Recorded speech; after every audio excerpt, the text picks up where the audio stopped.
Hello, hello! My name is Kallista, and welcome back to Mass Effect 3 Legendary Edition.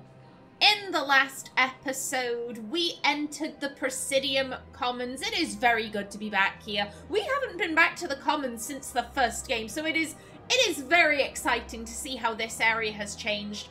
We also overheard this couple over here talking about whether or not they should go to war when they have absolutely no frontline experience. We were able to persuade them maybe to help out in the medical tents instead. You know, don't go off to war with a weapon that you don't know how to use. Don't do that.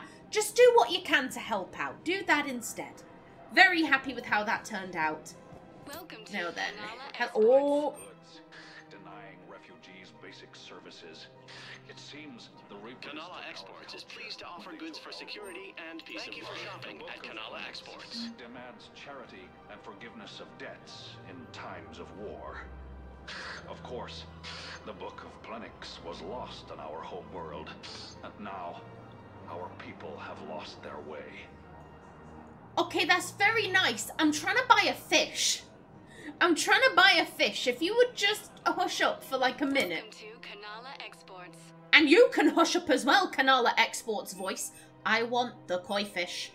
These prized decorative carp are native to Earth. Yes, please. Thank you. Thank you. Ooh. That's a little bit... At Kanala Exports, we That's... believe that a peaceful heart is a strong It's not Naomi. It's not Naomi. Yeah, I'm just... At Kanala Exports, I'm just gonna look over the weapons and armor. I'm just gonna look over that for now. If it's not a model or fish... Hello, who is you? Oh my god, Barlavon! I don't think you were in Mass Effect 2 at all. This is another person we haven't seen since Mass Effect 1. Hello! Selling now would be unwise. I'm aware of what's happening. Offload them into the Motan cluster. And then I'd advise traveling someplace safer. Okay. I wouldn't go to the settled worlds. Larger colonies appear to be priority targets. If you're coming to the Citadel, do it soon. Certainly. Look me up. Business will keep me here for some time. Okay, so he's just talking on the phone to someone. It's a shame we can't have a proper chat with Barlavon. See what he's been getting up to.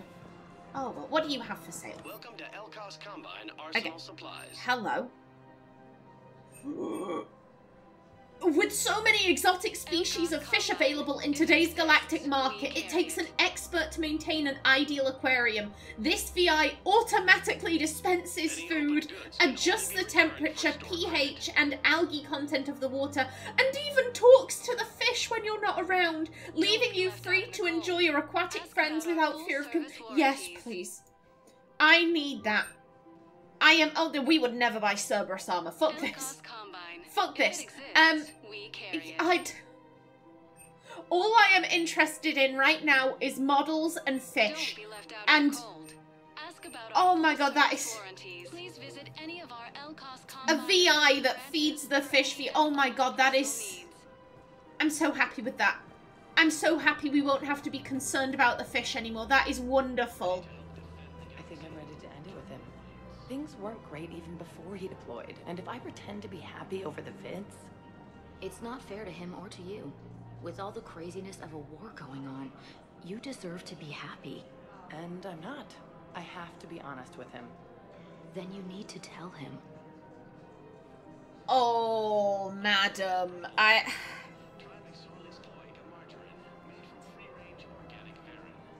I'm not madaming because she's breaking up with her husband whilst he's deployed. I actually agree with that. I know that a lot of people would say no, it's kinda to lie and then break up once they get back. Like I know a lot of people would argue that, and personally I argue the opposite.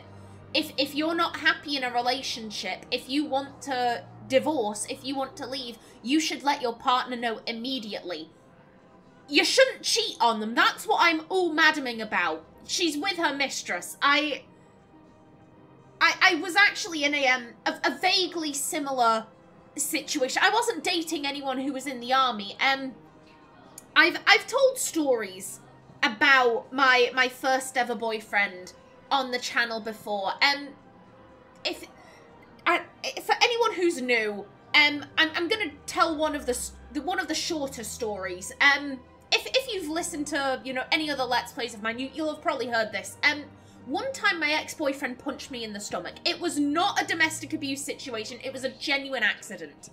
It was a genuine, honest-to-God accident. But still, he punched me in the stomach.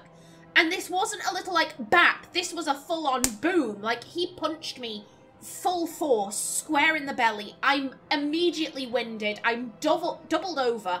I'm in a lot of pain. And I look up at him.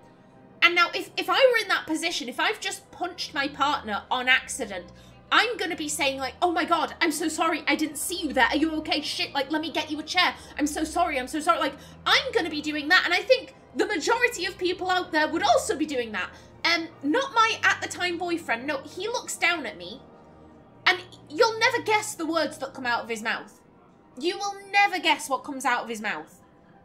He looks down at me and goes, I have ADHD and Asperger's, so... He then proceeded to argue that because he had ADHD and Asperger's, he could not be held accountable for his actions, therefore he did not need to apologise for punching me.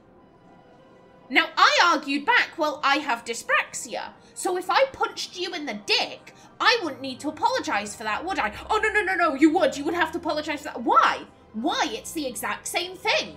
It's the exact same thing. No, it's different. Explain to me how it is different. So then he argued, well, it was an accident, therefore you don't have to apologise for accidents. My response was, well, of course it was an accident, otherwise that would have been an on purpose, and I'd be phoning the police right now. Bullshit. Pure bullshit. Why I did not split up with him then and there, I don't know. It's because I was a moron. I was 22. I was a moron. I was a dumbass. Now, at the end of our relationship, he pulled me to one side and he said, Kallista, I don't like the fact we've been dating for 2 years and over that time you have not had paid employment. Before doing YouTube, I spent 4 years as a voluntary library assistant, but that was it. It was voluntary. I was not being paid for my time and my effort. And I don't begrudge him saying, I'm not comfortable with you not having a paid career. To be honest, I think that was wise. I think that is a very smart move. If you do not feel comfortable dating someone who does not have paid employment, don't do it. Don't do it. Like, it's not clever. It is not clever. So I don't begrudge him saying that. We came to the conclusion, so he was an engineer on a boat, and he would be out of the country for 3 months, and then he'd be in the country for 2. And he was about to go away, and he says, Kallista, if you have not found paid employment, in 3 months, by the time I get back, we should split up. I agreed to it. 3 months pass, I still can't find a paid job. So he comes back, and that night, we split up. And he got really upset about that. Originally, he was like, yep, this is how it's gotta be, this is what we agreed to. And then the next day, he starts calling me up saying, I didn't think you'd actually split up with me. I thought you wouldn't take my threat seriously. And then he starts going on with, oh, you've ruined my 2-month vacation. You've ruined it. Why didn't you wait? Why didn't you wait? Why did you not wait until the very end when... I could have enjoyed myself. And my thought was like, well, if I'd have waited for then you would have been calling to yell at me that I've just ruined your next 3-month work schedule. Like, you can't win. You can't win either way. If you split up with him whilst he's deployed, you've lowered his morale. But if you wait and then you split up with him once he returns, then... you've lied to him for all those months, and you've now just ruined what should be a happy moment. Like, he's come back from war, and you've immediately dumped him. There is no clean and easy way out of this. It's going to be difficult one way or the other, and I don't think it's right to lie to someone.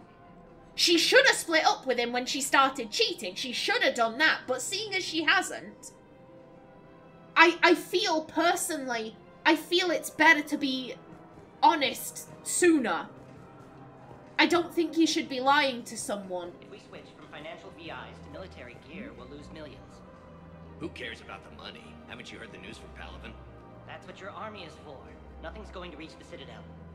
We need to start manufacturing military tech. Nobody will need banking software if these Reapers win. The market for military goods barely carries a profit. Who do you propose as our buyer? The Council, the Empire, maybe the Alliance. Even if we don't make much now, they'll remember us when the war's over. If we switch from financial VIs to military gear, we'll lose millions. Who cares about the money? Haven't you heard the news from Palaven? Okay. That's what your army is for. Nothing's going to reach the Citadel. We need to start manufacturing military tech. I've seen Palaven burning.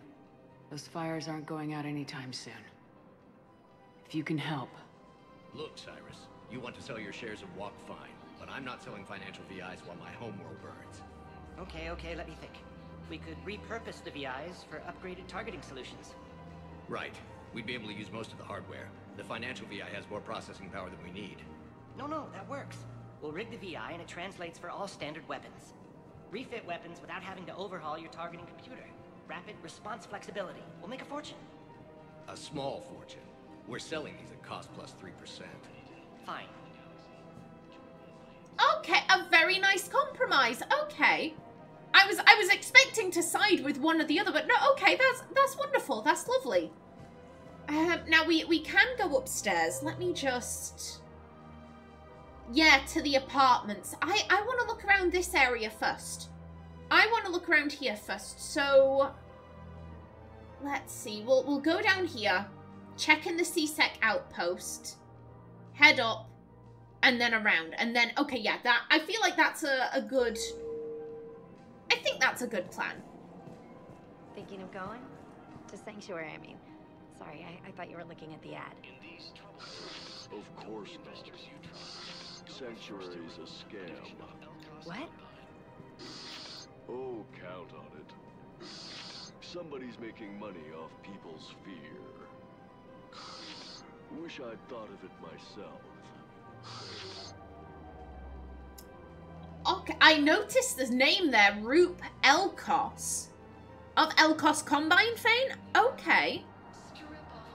Okay.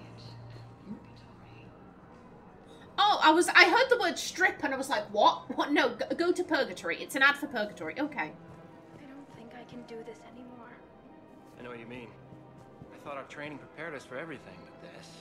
Every time that Asari Commando sees me, she just starts screaming. I can even hear it when I'm trying to sleep now. I'm supposed to be helping her, but I feel like I'm breaking her world all over again every time she sees me. It's not your fault. Any human would probably trigger that reaction for her at this point. No. I looked up the file on that colony she was at. That girl she keeps talking about? We look alike. I shouldn't even be allowed in to help anymore. Oh, shit. Are they talking about the Asari Commando who keeps requesting a gun? That's what it sounds like. We know that she has an issue with humans. She went to a human colony. I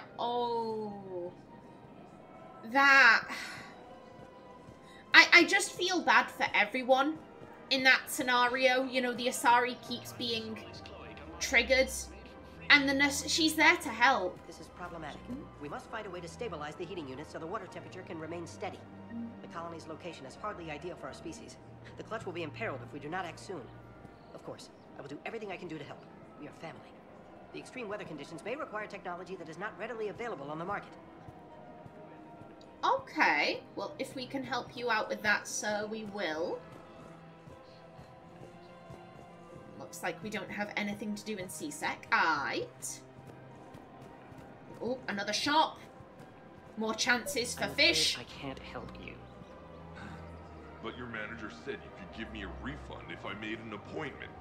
You're not on my appointment list, and you don't have a receipt. I don't even think we carry that version anymore. Listen, I don't need a new model, store credits, or anything. I just want my money back. There's nothing I can do without a sales record of some kind. I can go get the warranty book from my car. I'm afraid I can't help you. But your manager said you oh could give my me a god! refund if I made an appointment.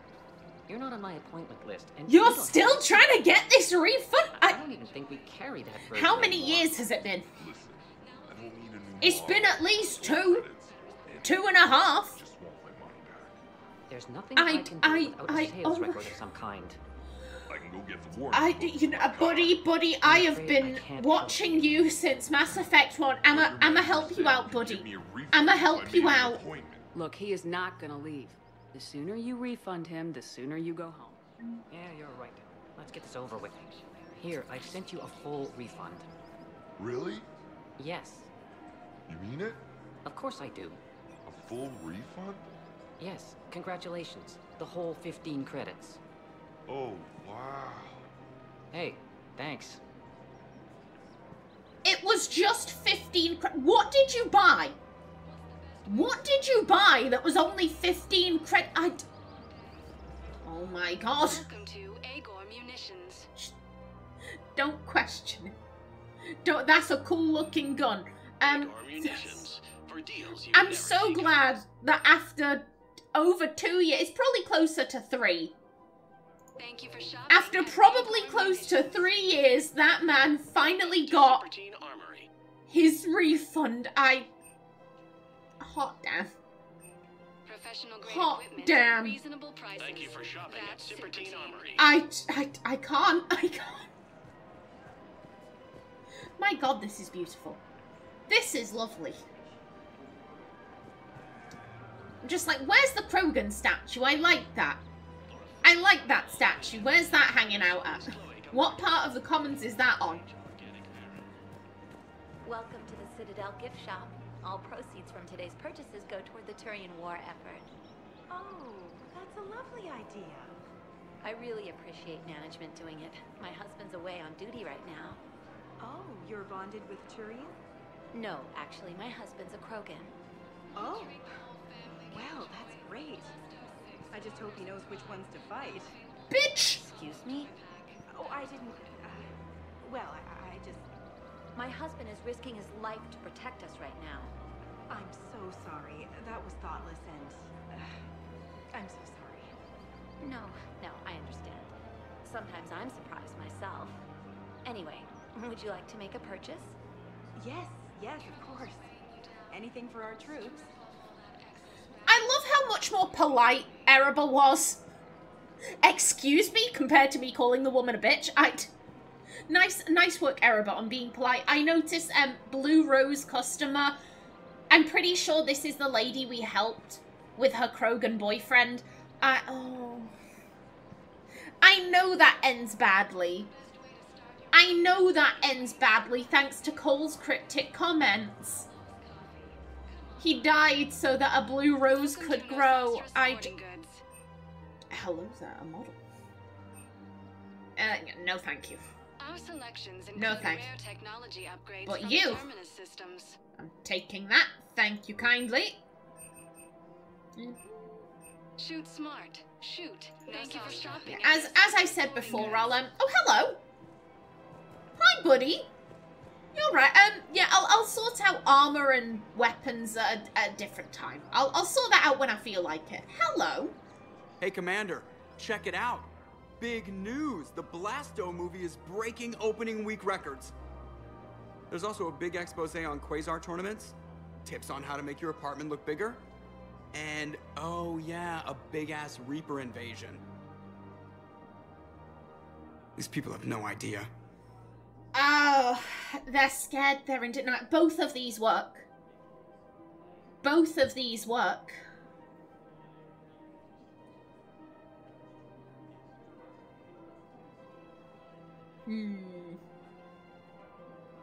How jaded is Naomi with the people who live on the Citadel? I was saying this in the conversation with James. The vast majority of the people on the Citadel, they're regular people. They're regular people. They're the janitors. They're the people who run the stores. They're the receptionists. There are people here who are gonna be very affluent, very wealthy, you know, the ambassadors and such. But I would assume they're in the minority. The vast majority of people are probably gonna be lower to middle class. And then you've got the wards where all the, you know, where you have all the poverty with, you know, children dying in the ducts or whatever Bailey said.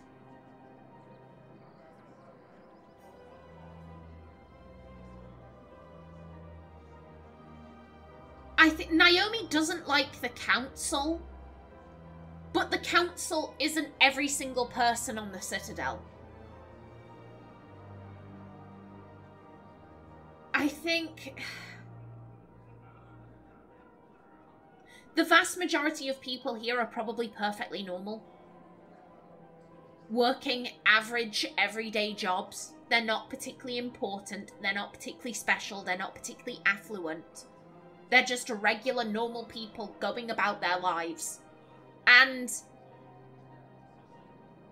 here's the thing, these adverts, they offer a sense of normalcy. Yeah, there's war, but like, oh, the Blasto movie, that's doing good. It makes them feel normal.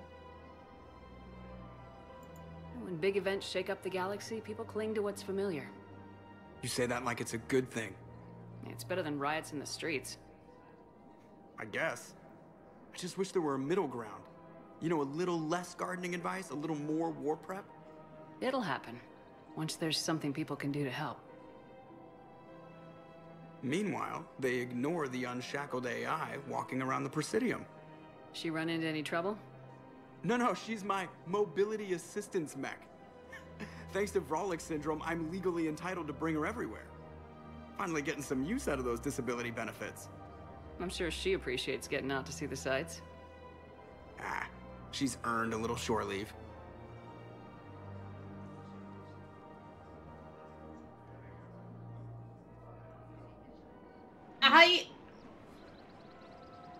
I feel so conflicted on this because this is everything I've wanted for Joker.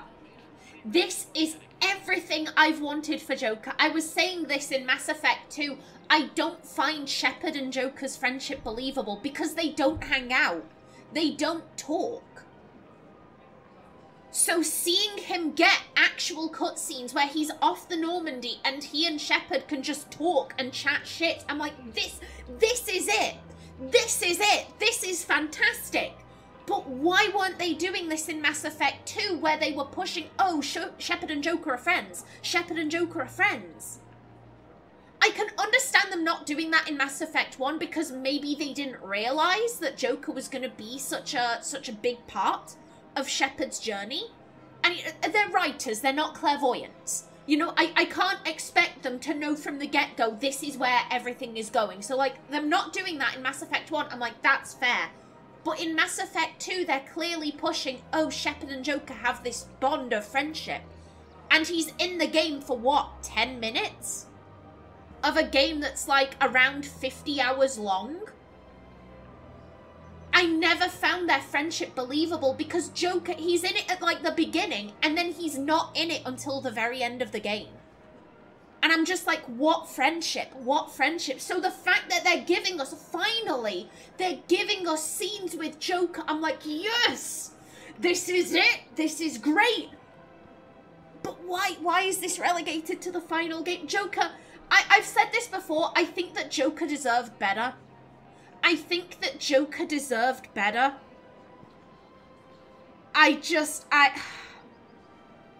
It's bittersweet because on one hand, this is everything I wanted for the character, but at the same time, I'm like, why didn't you do this in Mass Effect 2?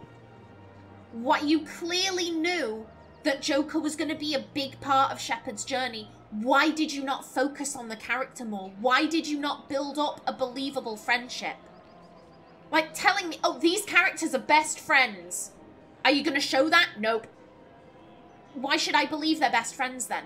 Why should I believe that if you're not going to show me? Show me things like this with them chatting shit and just talking about random gubbins. Show me that and I will go, yeah, you know what? You're right. They are best friends.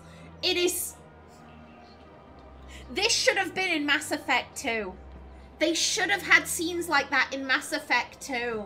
It's good they're giving us that now. It's good that they are giving us these scenes now, but like I said, it just feels very bittersweet to me. It feels very bittersweet that they waited until the last minute to create that believable friendship. I'm like, oh, damn. Damn. Hello, Shepard. You look like you're gathering data. That is a safe assumption. Anything big and world-shaking? Man's inhumanity to man? Does objective reality really exist? That kind of thing? I was running scenarios in my head to analyze Jeff's behavior. I believe he has a strong affectionate attachment to me, but he has not stated it to anyone yet. Shepard, you have first-hand sexual experience. How do you know when someone is romantically invested? Oh.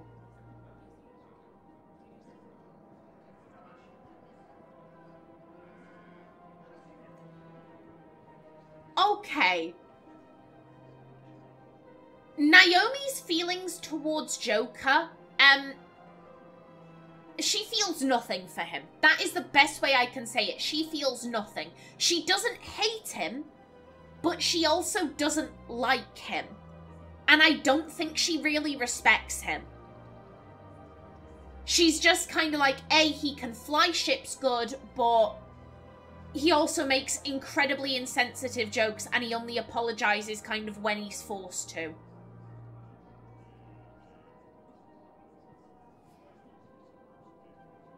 I don't think she'd want to get involved in Joker's love life. I don't think she'd want to get involved in this. There are many magazines that give helpful lists. Maybe you should read them. I have. Their information is self-contradictory and assumes that the reader participates in Earth subcultures. Perhaps we could discuss how to provoke Jeff into an emotional commitment. That's not how to think of it. It's gotta be natural. You need chemistry. I see. There are a number of pharmaceuticals I could inject to simulate the desired emotional state. No, I mean relax and do something you both like. Something simple. For example, you both like humor. Correct. I will see if there are comedic entertainment shows being presented on the Citadel. Scanning. Do you think he would like The Man Who Hung Himself? It appears to be about an amorous plastic surgeon. Edie, Naomi doesn't feel anything relating to Joker. The issue I'm having is that I think that I think that Naomi quite likes Edie. The issue with Edie, it was never that like, oh, she's an AI and that's bad. Naomi's issue was always that she was built by Cerberus. She's loyal to Cerberus, I don't trust this. But since she's become unshackled, and she is no longer working with Cerberus, I would assume that Edie would have been able to provide some kind of proof, like, hey, I'm actively working against them, I'm not with them, here is my proof. Naomi's like, okay, you're no longer working with Cerberus, we're cool, we're chill. Edie's funny as well. In her own unique way, Edie is very funny. I think that Naomi quite likes Edie. So if Edie desires romantic companionship, I think Naomi would be like, hell yeah, I'll be your wing woman. I'll be your wing woman. I desire romantic companionship with Jeff. Oh, no, I'm not. I don't want to involve myself with him. No, thank you. Like, I think, you know, we work best when Joker is over there and I am over here and we don't really interact. That's how we work best together. I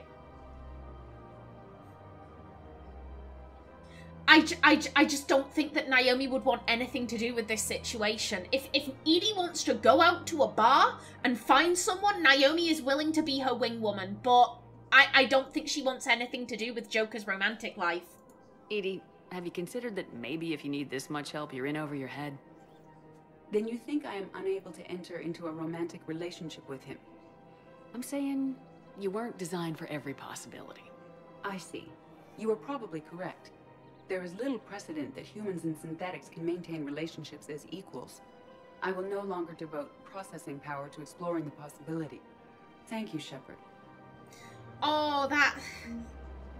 I don't think that's necessarily what Naomi meant. I think it is just the whole thing of, like, I don't want to involve myself in Joker's love life. I do not want to overly involve myself in this person's life. And so, in an attempt to kind of shut that down, she kind of, you know, like, she put her foot in her mouth a little bit, and she was just like, oh, maybe you weren't built for this possibility, and ba-ba-ba.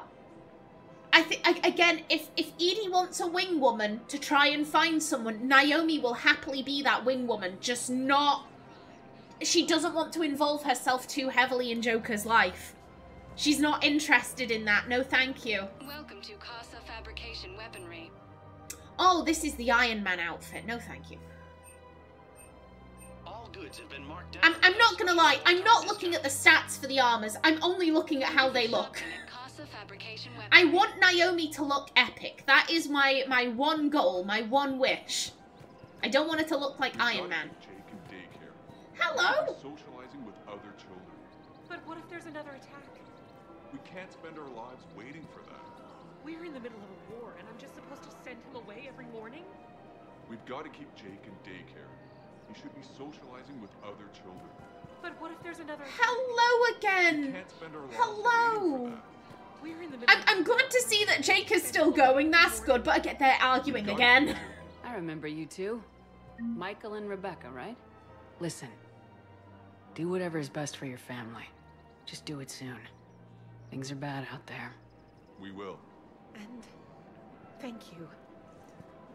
No worries. No worries, madam. You do what is best for your kiddo. Think about him first and foremost. Now then, I believe... Yeah, hello there, my dear. Still working? One call leads to another, and here I was hoping I'd have time to enjoy the view. The last time I saw the Presidium, remember how it was all rubble after Sovereign attacked? Oh god, how could I forget? I barely got to see the Presidium before half of it got crushed. And by the time they repaired it, it was time for the next invasion. Citadel hasn't seen the reality of this war yet. We should stock up on necessities while we can. Such as? EZO, heavy arms, mercenary groups. Oh god. Again, I worry about Liara. I worry about how much she works. And Naomi would absolutely worry about her. She cares about Liara a great deal. We'll get the people. Take a moment for yourself now and then. I know. But there's always just one more task or meeting. Speaking of which, talk to the Volus, Barlavon. He'll point you to some mercenaries willing to join us. Okay. Okay, so can we have an actual conversation with him now? That'd be nice. That'd be very nice. Anything else? Hello, Shepard. Hello, Liara. I hope you're doing all right, chicken. Alrighty then, and you know what? I'm gonna stop right here. Let's read some codex entries. Okay, aliens, non-council races, collectors. Living beyond the Omega-4 mass relay in the Terminus systems, the mysterious collector species is glimpsed so rarely as to be taken for a myth by most in galactic society.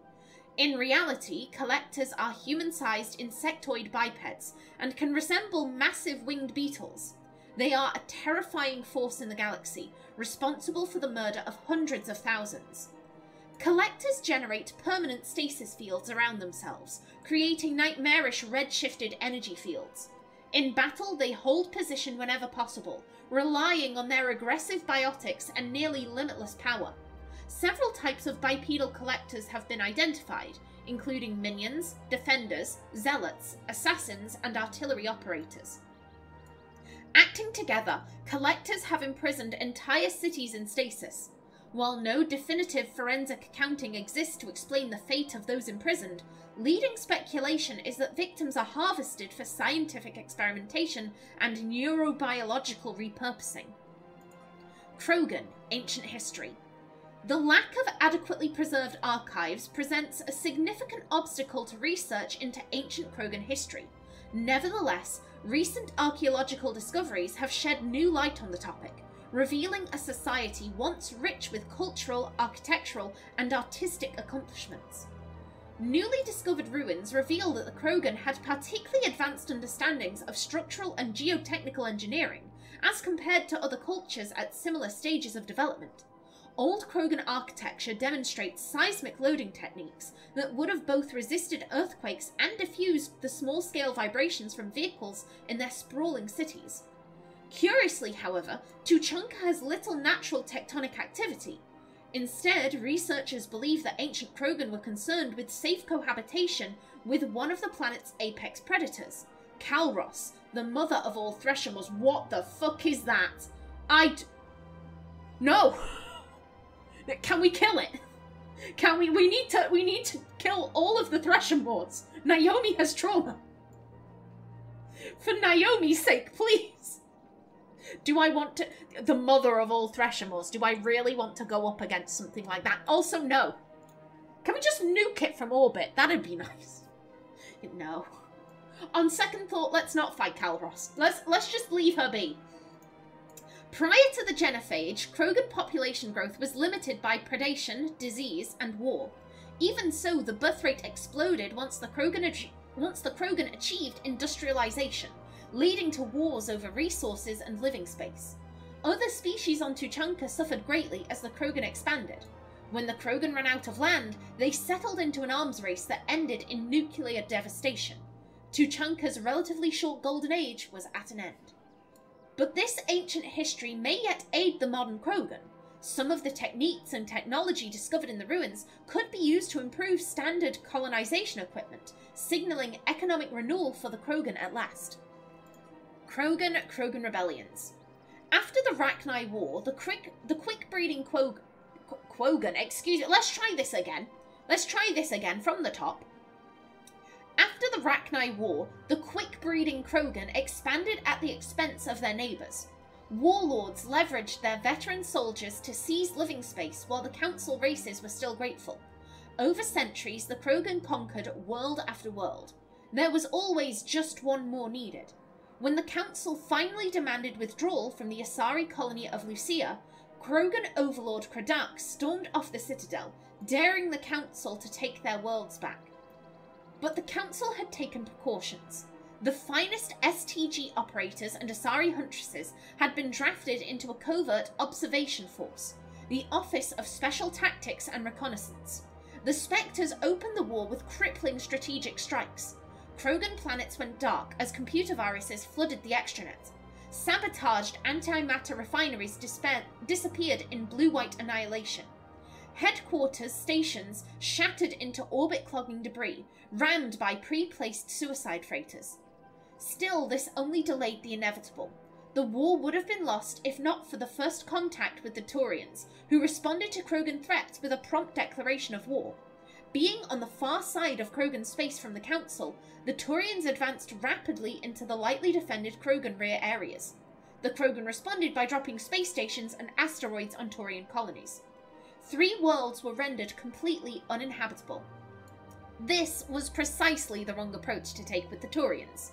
Each is first and foremost a public servant, willing to risk his life to protect his comrades. Rather than increasing public war weariness, Krogan tactics stiffened Taurian resolve. The arrival of Taurian task forces saved many worlds from the warlords' marauding fleets, but it took development of the genophage bioweapon to end the war. There were decades of unrest afterwards. Rogue warlords and holdout groups of insurgents refused to surrender or disappeared into the frontier systems to become pirates.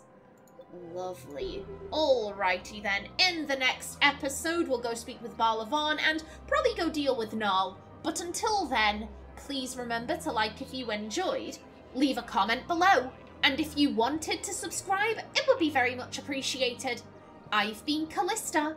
Thanks for watching and see you in the next episode.